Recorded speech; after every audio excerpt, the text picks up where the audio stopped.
Due to mature subject matter, viewer discretion is advised.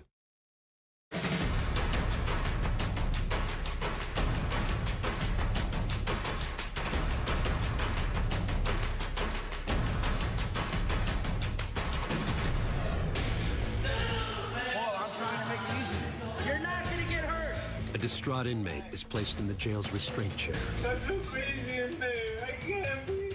Now staff must unravel the mystery of what has him so upset. Please, my son, everything is everything. How much time have you done in this jail? About 31 years. A familiar face struggles to exit the jail's revolving door, but there's a catch. He's Islamic and he wants to go into a Christian program. That's a problem. Another inmate has pled guilty to manslaughter, but now in an unusual legal twist. He may have to stand trial for murder. They had stated that I was a monster, that I would go out there and kill somebody again. And a convicted murderer stands trial for a gruesome related crime. I remember the word she said, God, give me another chance. I said, God is not here.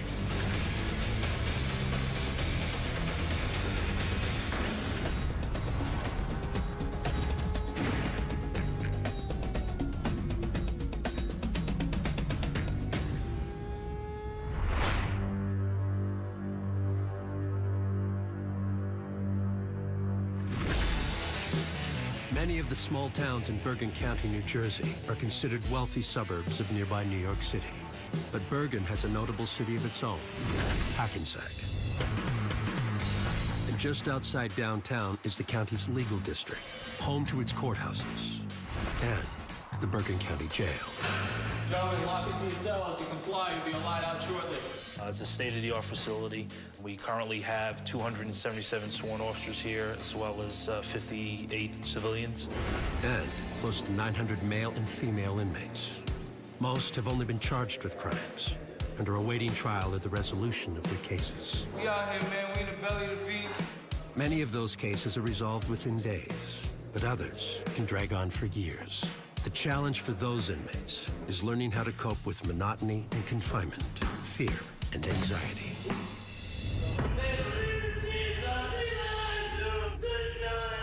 Some meet the challenge better than others.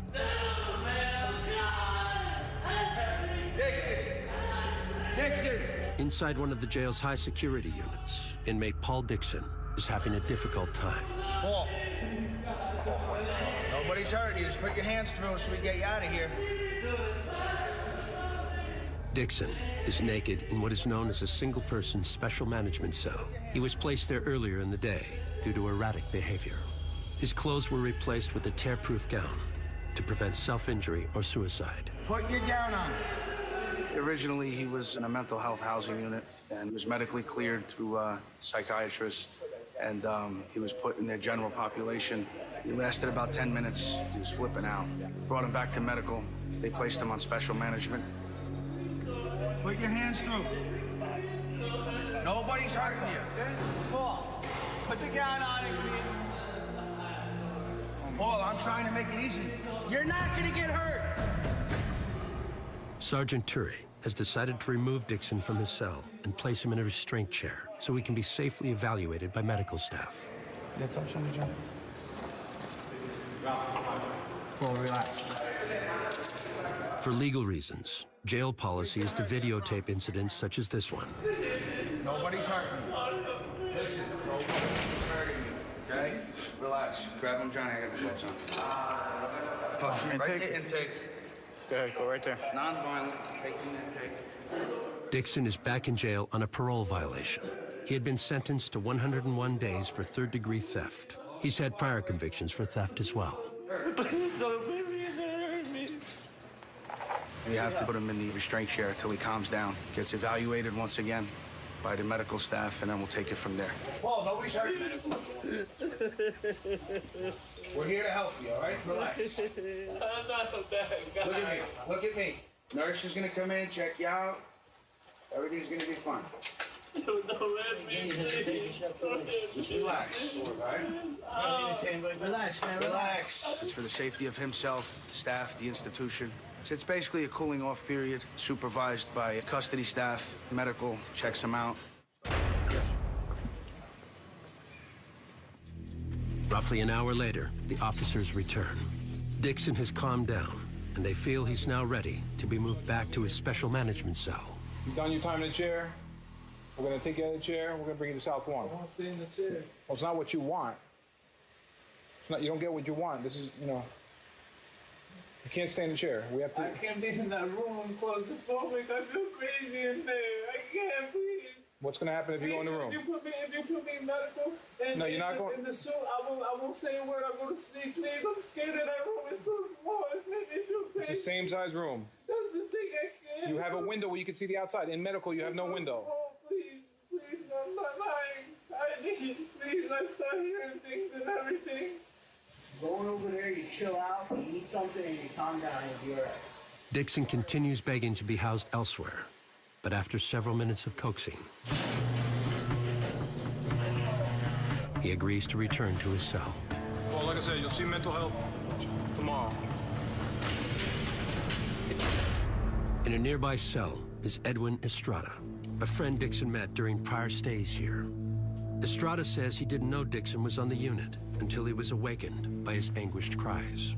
I hopped off the bunk and my port was open, so I looked in it, and I couldn't really see his face, but I remembered his voice. I'm like, yo, that's Paul Dixon. I know him.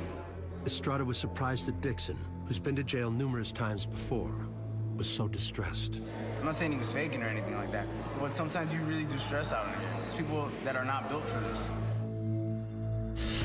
Estrada is going through some stress of his own. Several weeks earlier, he pled guilty to aggravated manslaughter for killing an 88-year-old World War II veteran. The victim, who lived alone and was killed in his home, was described by his family as a vibrant and active great-grandfather. I really don't want to, go to hell for what happened. You know, I'm really afraid. You know, I don't want to spend the rest of eternity in hell.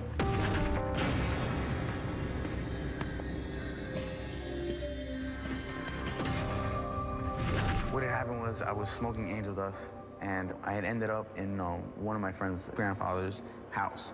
Angel dust, gets you really paranoid, and I just went crazy. I lost my mind. I went into the kitchen, and I had grabbed the pan. It hit him, I think, twice or 3 times. The velocity of it was so fast, it was so hard, that the pot in itself was bent. It was bent in. I heard him yell, turned around, and I started running. And I remember, the only thing I really do vividly remember was me grabbing the wallet that he had left on a table. 6 days after the attack, Estrada was arrested when he attempted to use one of the victim's credit cards. The man regained consciousness, but died 11 days later in the hospital. He was able to tell authorities that he was sitting on his couch watching TV and was attacked from behind. Estrada was originally charged with first-degree murder. In a deal with prosecutors, he pled down to aggravated manslaughter and was sentenced to 27 years in prison. But then his case took an unusual turn. Estrada's deal was approved by a judge who was sitting in for the presiding judge while she was on vacation. When the presiding judge returned, she overturned the deal. She was swayed by complaints from some of the victim's family members that 27 years was too light a sentence for such a brutal crime. The judge, she's more towards the family. And I understand you have to be sympathetic towards the family. They had stated that I was a monster, that I would go out there and kill somebody again. Estrada will soon return to court to find out if the judge is open to a new plea deal or will make him stand trial for murder, a crime punishable by life in prison. The judge, she just wants me to do life. If it goes to trial, I'm screwed. Coming up. Islam teaches about paradise. That sounds good. Right now, it sounds good. Edwin Estrada seeks a new religion and a talented artist with a gruesome past. When I finished to kill her, I says, what are you gonna do now?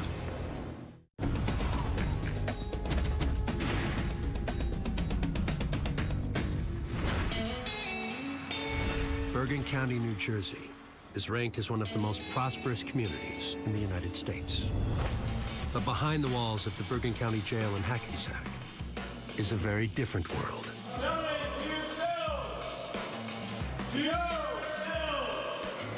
In the maximum security unit, surprise searches for contraband are a regular part of life. Shakedowns here in the Bergen County Jail are performed on a continuous but sporadic basis.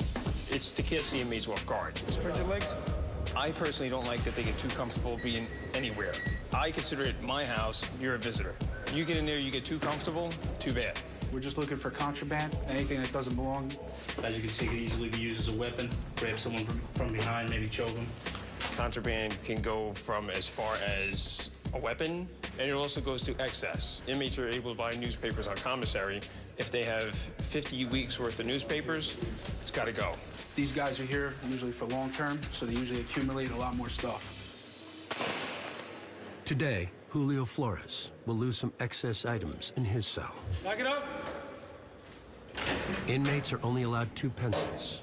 Anything over that is confiscated. How many pencils do you think you lost here today? All right. I lose like 6, 7 pencils. It's very important, the pencils. Flores relies on pencils to create his art. It brings a small touch of beauty to an otherwise stark jail cell. He says it's a talent he only discovered in prison. God helped me to draw. I never draw in this way. God really showed me his favor, even when you are a killer. Flores may believe his art comes from God, but says he was on his own 5 years earlier, when he strangled his 28-year-old ex-girlfriend. I remember the word she said, God, give me another chance. While you were choking her? Yeah. I said, God is not here.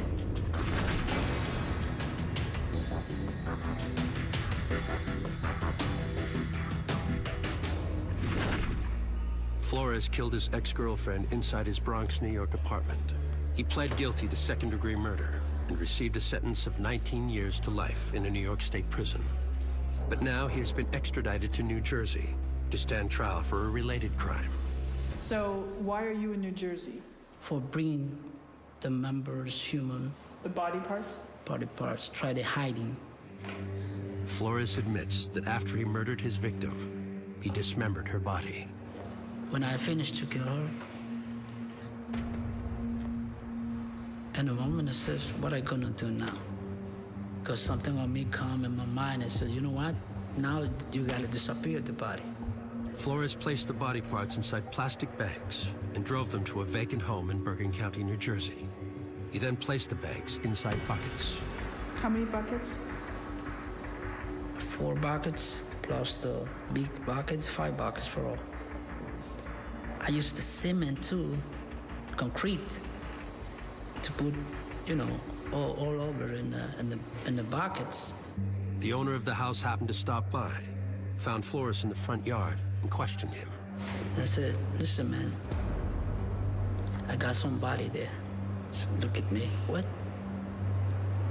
Yeah, I killed my ex-girlfriend yesterday.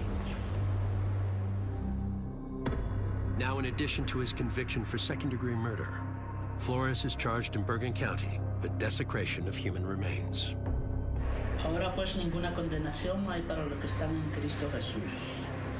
Though he's openly admitted to the act, this time he's pled not guilty and will soon stand trial. He says God led him to that decision. Why are you always smiling in the newspapers? In the moment, he forgave me my sins, and I feel all my guilt is out of me. I'm so happy. I don't live with bad memories no more.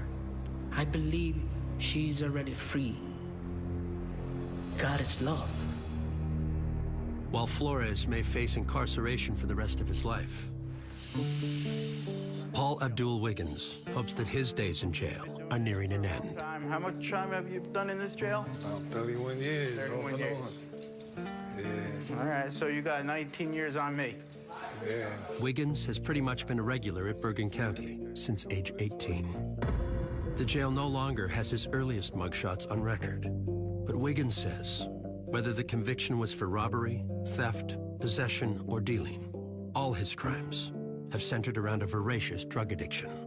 So this is every time Mr. Wiggins has ever been incarcerated in this facility, and it's 10, 20, 30, about 40 times. When he first comes in, he's always it's on edge. Yeah, because he's high usually when he comes in. Coming off of drugs, he's kicking drugs. He doesn't want to talk. He doesn't want to be bothered. He wants to be left alone. He's agitated. He's dope sick. And then once he comes around, he thaws out. He's usually pretty good. He's one of our frequent flyers, you know? Wiggins says that after all these years, he's finally had enough. Next year, I'll be 50 years old, man. And, this is the time that I'm really starting to wake up to all the things that I've been through in life. And I'm finally at that stage where I see things so much clearer, man. I mean, a whole lot clearer.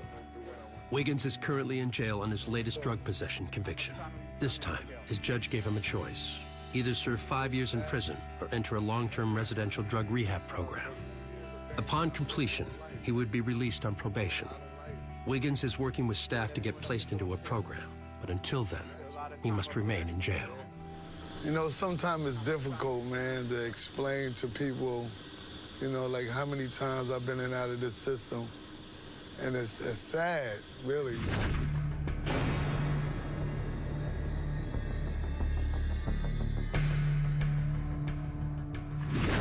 Now you see a guy that's anxious for change. You know, I never thought I would live to see 30, but I'm here. I have a beautiful granddaughter that I'm crazy about. I want to be there when she graduates high school. I want to be there when she go to college and graduate. I wasn't there for my daughter. And when I think about it, it hurts. And she didn't deserve that.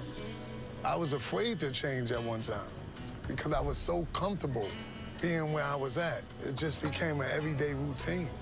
But now I'm willing to take that challenge. Wiggins, who works as an inmate food server, has spent so much time at Bergen County, he's seen staff come and go and advance up the ranks. You know, there's lieutenants, captains, wardens. They was officers when I first started coming in. LT. Paul, what's up? 25 years ago, Paul Akakios was a rookie here. Now, Lieutenant Akakios is one of the jail's highest-ranking officers. He's known Wiggins his entire career and says the younger version was a handful. It was a fight. Everything was a fight. And, you know, we wouldn't be standing like this with each other those years. We'd be fighting, rolling around on the ground. And it took him a while. But I do believe that everybody should be given an opportunity. And he told me, he said he never had an opportunity. So he's getting one now. And I think that if he walks the walk, because he's talking the talk, he'll make it. Yeah, I do. Coming up. Okay, why are you picking these programs? The program has a lot to offer me. Paul Abdul Wiggins pleads his case to a skeptical staff person. I promise you, I will not help you at all. And officers get to the bottom of Paul Dixon's breakdown.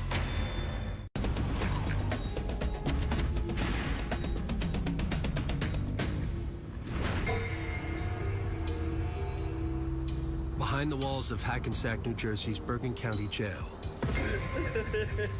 Paul Dixon recently had what appeared to be an emotional breakdown. He had just spent time in the mental health unit for a routine evaluation before being released to general population. A short time later, he began wailing and was placed in a restraint chair. No, you're not going. In the show, I won't say a word. I go to sleep, please. I'm scared of that room. It's so small. Dixon later calmed down and returned to his cell. And now, officers have determined the episode was not a breakdown, but an act of manipulation. He definitely is manipulating the system. He was comfortable in the mental health housing unit. And once he was cleared for general population, he realized that it wasn't too comfortable over there. So now he's doing his best to get reevaluated and get put back in the mental health housing. How much was real and how much was fake? All of it was fake, basically. It was like a whole act that I was doing. Why? So I could just get to the other housing unit, so I wouldn't have to come to either here or go to the general population. It's not uncommon for inmates to want to spend time in the mental health unit. There are no cells, fewer inmates, and it's a quieter setting. I just like it to be quiet, where I can watch TV. You're a heck of an actor. Thank you. Yeah, I've seen a lot of people throw temper tantrums before, say that they're hearing voices and suicidal and all that. If you're gonna do something, you gotta play it out to the fullest. While officers say they won't take risks if an inmate appears to be in a state of distress, it's not the first time they've heard one cry wolf. You just kind of get to know after a while who's pretty much playing a game and who's for real, you know? You just kind of becomes like a spidey sense, I guess, so to speak, you know? Dixon never made it back to the mental health unit, but he says he's glad to be free of the restraint chair. Trust me, nobody could get out of that car seat. Not the best of the best of the best. I don't care if you're Houdini, you can't get out of that thing. While inmates in this housing unit are only released from their cells a few at a time, they can visit with each other when they are out. Scoop, Paulie. What's up, man? Now Dixon's old friend, Edwin Estrada, has dropped by. Yeah, you was going crazy, bro. Earlier, That's what woke me up. I was sleeping and you was going berserk, bro. No. Freaking pulled you out naked and shit, seen a little wiener and Huh? Yeah, people. Estrada, who admitted to killing an 88-year-old World War II veteran with a kitchen pan, is awaiting a court hearing to find out if he will be allowed a new plea deal or must stand trial for murder. His original plea deal was overturned by a judge for being too lenient.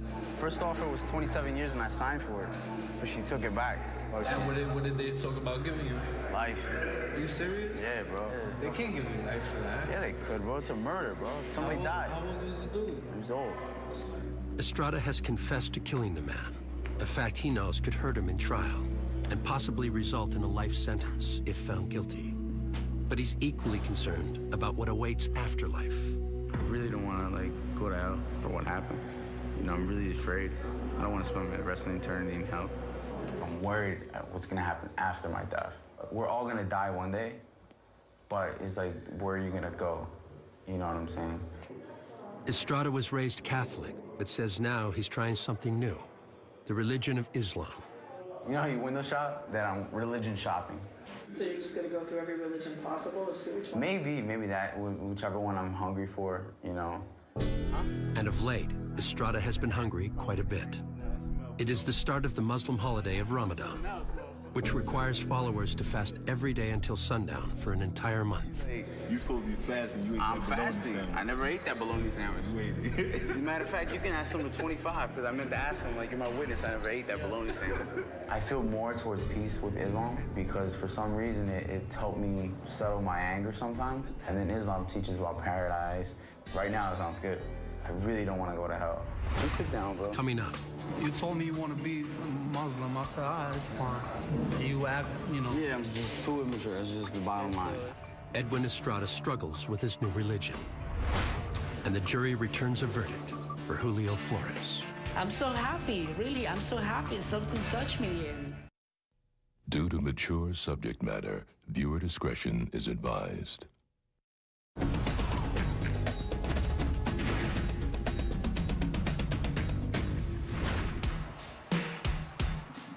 The original Bergen County Jail, completed in 1912, looked more like an ominous castle compared to its modern replacement, which opened next door in 2000. Paul Abdul Wiggins is one of the few inmates whose long record of coming in and out of jail spans both facilities. But I'm a man of my word, so I gotta keep my word. That's all I got. Wiggins has had more than 40 stays at the jail on a litany of drug, theft, and robbery convictions that he says all stem from addiction. I used to sniff heroin and coke. It was something that I allowed myself to like when I should have been hating it at all times. Now a 49-year-old grandfather, Wiggins says he wants to change. I asked my creator to erase this taste from my mouth. Take this taste away from me. I believe I'm strong enough now to fight that demon that's inside of me. Wiggins' opportunity lies in his sentence for his latest drug possession charge. His judge has told him he can either serve 5 years in a state prison or enter an approved drug rehabilitation program at a halfway house and stay clean. I think that somewhere in his life, he's reached an epiphany, if you will. He realizes he can't do this. You can't do this your whole life. or else you wind up dying in here, or your family dies while you're in here. And I think that that's become very real to him as he's gotten older. Wiggins' ability to get into a drug program lies with Don Breeden, who has tried to help him in the past without much luck. All right, I'm gonna see Mr. Wiggins. Breeden is the jail's inmate advocate. Part of her job is matching inmates with community resources. But Breeden has a problem with Wiggins' request. He's Islamic and he wants to go into a Christian program. That's a problem. I know from my past experience, if someone who is of a different religion goes into a Christian program, they usually have a problem following the spiritual guidance there. So that's why I want to find him someplace that will be more amenable to his faith. If you look at it, stop looking at half of the picture. I'm not looking at half, I'm looking at the whole picture. No, you're not, then. Yes, I am. Well, you're not seeing like I'm seeing that. Right, that's the whole problem. You ain't been seeing it right for the past how many years? Oh, now, y'all, that was a low blow. That was You just said that was it. below the belt. Really don't. Okay, why are you picking these programs? Why? Because the program has a lot to offer me. But the foundation that your faith is built on, the foundation. I mean, that's the only thing we can go. Yeah, but it's your foundation. But you know why I don't want to go there, Ms. Dawn? Because that's my old stomping grounds. Okay. I'm too familiar with all that. I need to be somewhere where I don't know nobody. I don't know where I'm going. Everyone wants to see him try harder this time. And like he said, he's done this before. So I want to, give him a good start. I'm going to call the Salvation Army program. I'm going to ask them if they will accept someone who is Islamic. If they say no, I'm going to let them know to take him off their list. Now, if you come back here again, under any circumstance, I promise you, I will not help you at all. No matter how many lieutenants, captains, or anybody comes and says, you're going to help him, right? You know the sad part about it? I believe you. No, I'm telling you the truth. I know. I'm telling you the truth. I believe you. Yeah, man. okay. I believe you. As Wiggins waits to find out if he will be accepted into the program, he continues his job as a food server. And this week, that might be more challenging than usual. Wiggins is observing the month-long Islamic holiday of Ramadan and must fast until sundown. He converted to Islam during a jail stay 10 years earlier and took the name Abdul. Abdul means servant. Yes, it means servant, like serving God. When I'm living right and I'm doing right and I'm on the straight and narrow path, I'm God's servant. That's why I chose that name. About 10% of the inmate population is Muslim. And for those who request it, the jail provides halal meals, which meet the religion's dietary requirements. It's prayed over, it's blessed. You know, like the kosher, that's what makes it special, because it's prayed over, it's blessed. We gotta wait for another list, an hour. So I know Estrada, he can't wait. Look at him, he can't wait to eat. This guy. I'm eating 19 hours, that's just got me crazy. Edwin Estrada says he embraced the religion because, among other things, he fears going to hell as taught by his Catholic upbringing. Islamic inmate Melcy Payo has served as a mentor, but says he has to keep an eye on Estrada. You gotta watch him, because he asked me for a canteen. I'm gonna fast, let me get some honey bun. I said, okay, here, but you gotta fast. Estrada hoped he would find peace in Islam, but now he's not so sure he's cut out for it. I just stopped, I'm not gonna do it. I've been telling you that. Nobody can force you religion to you. You know, I've been telling you that. You know, you wanted to. You told me you want to be a Muslim. I said, it's fine. But then you act all, you know. Yeah, I'm too mature. I'm just too immature. That's just the bottom line. I can't wake up every day at 4. Do wudu, wash my hands, wash my face, wash my feet, wash, everything, and then pray, and then I gotta do it again 3 hours later, and then, all of that, and then it's just too much discipline for me, It's just, I'm done with that. I don't wanna act like I'm somebody that I'm not no more. You know what I'm saying? And I'm not gonna do it. You're not gonna catch me praying at 4. You just answered my entire time I was telling you. Look. You're not gonna catch me at 4 a.m. praying one day, facing That way. See what I'm saying? See, it's not even that way. It's this way. You're right. My fault. It's been a while since I prayed. You probably never did. Outside the unit, Wiggins continues his food delivery route. He only delivers trays to the door of each housing unit, and that's a big relief, especially when it comes to one unit. I just bring it to this door, and that's it. It's a wrap. I don't go in there. Lockdown, max. That's max right there. Them are killers in there. I'm not a killer. One of those convicted killers is Julio Flores. After strangling his ex-girlfriend inside his Bronx, New York apartment, he pled guilty to second-degree murder and was sentenced to 19 years to life in a New York State prison. Because Flores was actually arrested in New Jersey, with the woman's body parts concealed inside buckets, he was extradited to Bergen County to stand trial on an additional charge, desecration of human remains. And earlier today, it took a jury less than 2 hours to find him guilty. So tell me about when you first heard the verdict and what your reaction was.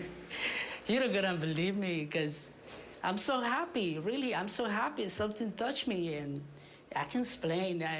I feel like happy. I can explain. It's out of this world and all people look at me like crazy. You're at peace? Yeah. I'm right in the hands of God. Flores was sentenced to 20 years in the New Jersey state prison system, which he will only serve if he is ever released from prison in New York. Ironically, he could serve a longer sentence for desecrating his ex-girlfriend's body than he will for murdering her. Are you so sure, though, that you've been forgiven for your crime, and how? Of course. Do you think you'll see your victim in heaven? This not depend on me. Do you want to see her in heaven? If you got one, it's all right. What would you say to her? What I gonna say to her if I say to heaven? I think everybody, when they go to the heaven, is already forgiven. So you don't need to ask for forgiveness. Just call and love him. The same like a God love you, and that's it. What I gonna say? Oh, I'm sorry for killing you or something? No, you don't need it because it's already done. Coming up. Inmate Estrada came to me earlier about feeling depressed. He suggested if inmate Sanchez can be his bunkie. Edwin Estrada requests some company, but might receive more than he bargained for. I've never seen anyone clean like that man cleans. If I was able to take him home, I would take him home and allow him to clean my house, because that's how good of a cleaner he is in here.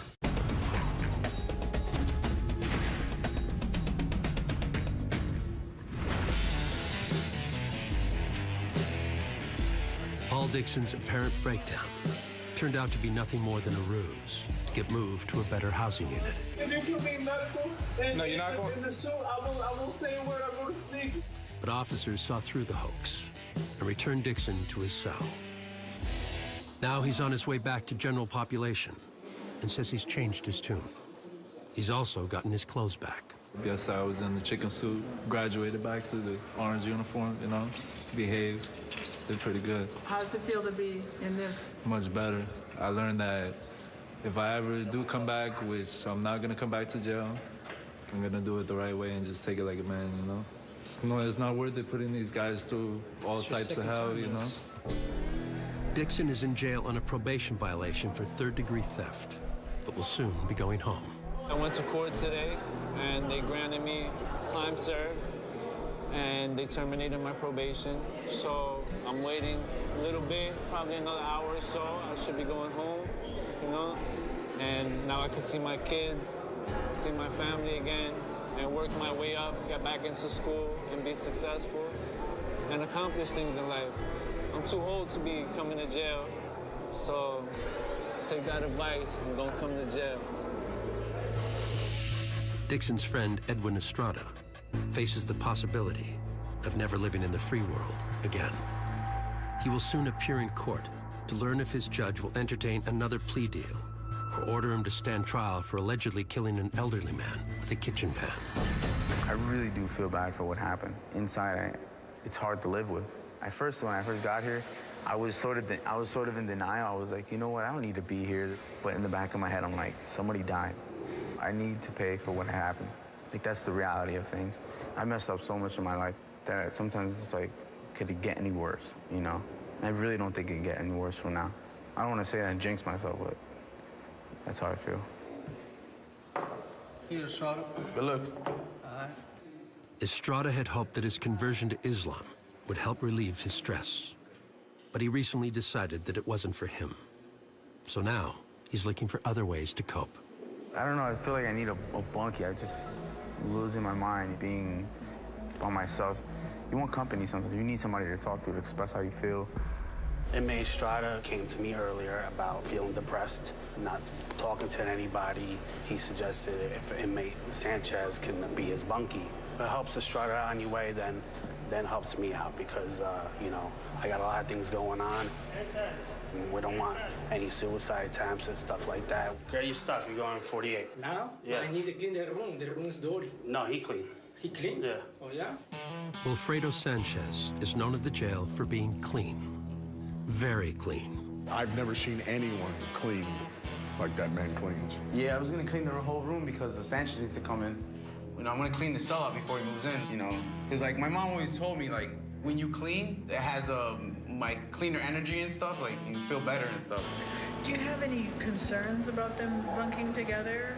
No, not at all, because Sanchez, he's a good worker. Estrada, sometimes he still gets depressed every once in a while, and they can watch each other. But shortly after Sanchez moves in, there's a problem. He thought the room was clean, but he didn't give me a chance to scrub the floor, clean the bathroom. Clean, you know? So we gotta do that when we come out right now, so. It's crazy. It's toilet, bro.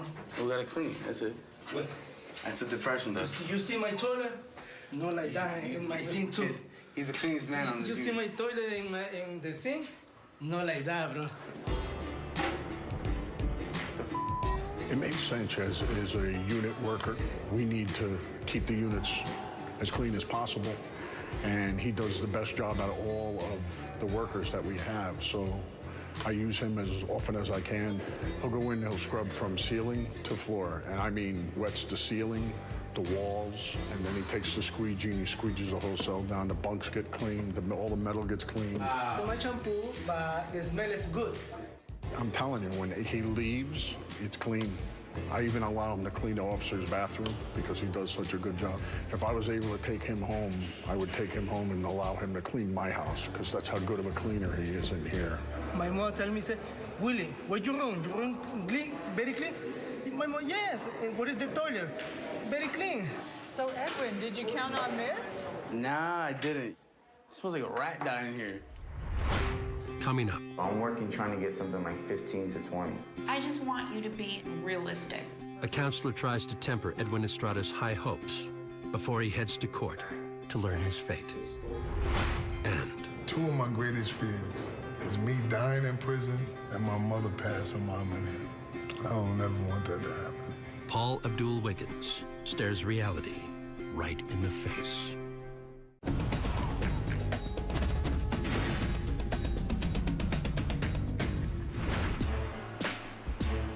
Compared to prison where the inmates have all been sentenced and know how long they will serve, life in jail is a world of uncertainty. But nearly every day, resolution arrives for someone. Jason, we're going to take you out of the chair and we're going to bring you to South Lawn. I can't be in that room. I'm claustrophobic. I feel crazy in there. I can't. Paul Dixon put on a show in order to manipulate his housing assignment. No, listen, I'm telling you right now, you're going to South Lawn, and if you cause problems, you're going to end up back in the chair. It didn't work. But 1 month after that incident, he's a free man. Paul Dixon, he violated probation for the original charge of third-degree theft and was released yesterday. Dixon will still be on probation, but now he has another chance to make it on the outside. The future seems less bright for his friend, Edwin Estrada. After admitting to killing an 88-year-old man by striking him numerous times with a kitchen pan, Estrada's plea deal of 27 years was revoked by a judge who decided the sentence was too lenient. Estrada is hopeful for a new plea deal, but he also faces the possibility of going to trial for murder and a potential life sentence if found guilty. Helping him through it is mental health clinician Jackie Gill. Because Edwin is facing very serious charges and his case has taken some twists and turns that we didn't expect, I've been seeing him the whole time he's been here. Good morning. We've just worked with the possibility of life.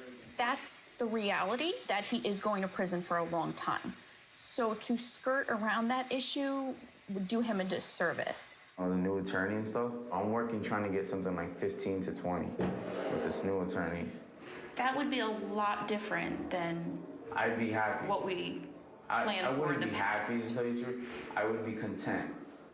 How realistic do you think that option is, the lower? The lower number? I just want you to be, and you know we've talked about this all the time, is being realistic to what the situation is, and realistic of all the possible outcomes. Yeah. So, you know, whereas 15 to 20 would be great, we've also talked about 28, and we've also talked about 40 and life. That's crazy. It is crazy, but... There's no way I'm gonna accept a plea deal for 40. I might as well go to trial. You know, that's crazy. I'm not gonna do that. Like you say, you have to be realistic. At the same time, I need to look at both sides, you know what I'm saying? I have to look at being realistic, and at the same time, I have to look at being hopeful and stuff. There's always hope, but it's a slippery slope because you don't want to bash their hope or hinder their hope, but you got to balance it with the reality. Hopefully everything goes well, because I can't do life. Like,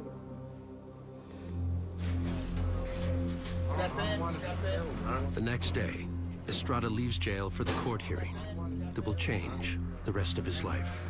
the victim's family, I guess they want me to do life. If I was in their position, I could see where they're coming from, but I just don't think, I deserve to do life.